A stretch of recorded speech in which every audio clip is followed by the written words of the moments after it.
I was an ex-knucklehead. I was a drug dealer. I've been in jail for murder. My neighborhood at the time was known for gunplay, so the people that I hung around with were the reason Richmond's murder rate was higher.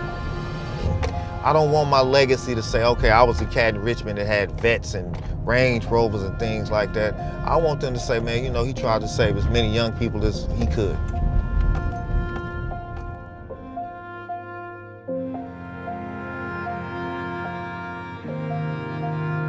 In 2005, the city of Richmond had more than 300 non-fatal shootings and nearly 50 firearm-related homicides. It was considered the third most dangerous city in the country. I helped found the first Office of Violence Prevention, known as the Office of Neighborhood Safety, here in 2007. Now there are more than 30 such offices around the country sitting inside of city governments.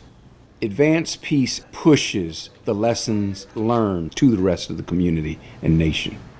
The Peacemaker Fellowship identifies and enrolls active firearm offenders who have avoided law enforcement's reach. The folks that we enroll don't come to this program thinking that they want to change their lives. No, they are committed to blowing your head off with a firearm. The process of this 18-month program changes that perspective about how to handle conflict.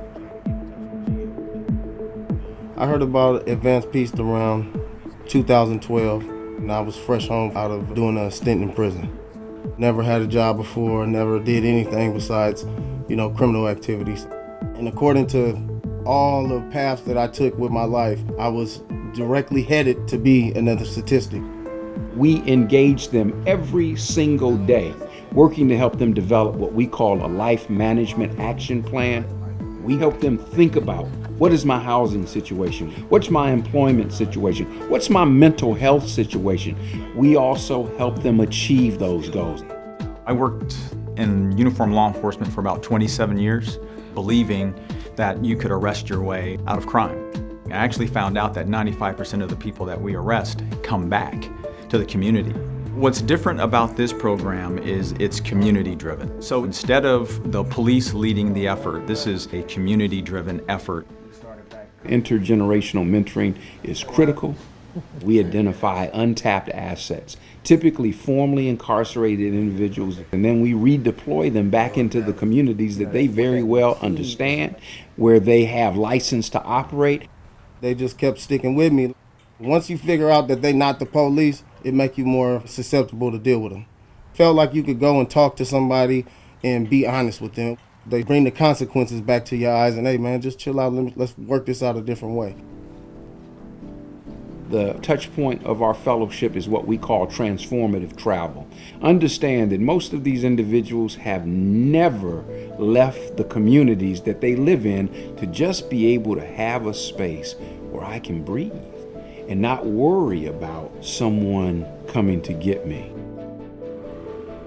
On these excursions, they're visiting universities in these other cities. They're doing community service activities that they cannot do in their city of origin. The trips and all of that opened my eyes to new things, and it made me realize the world's bigger than Richmond.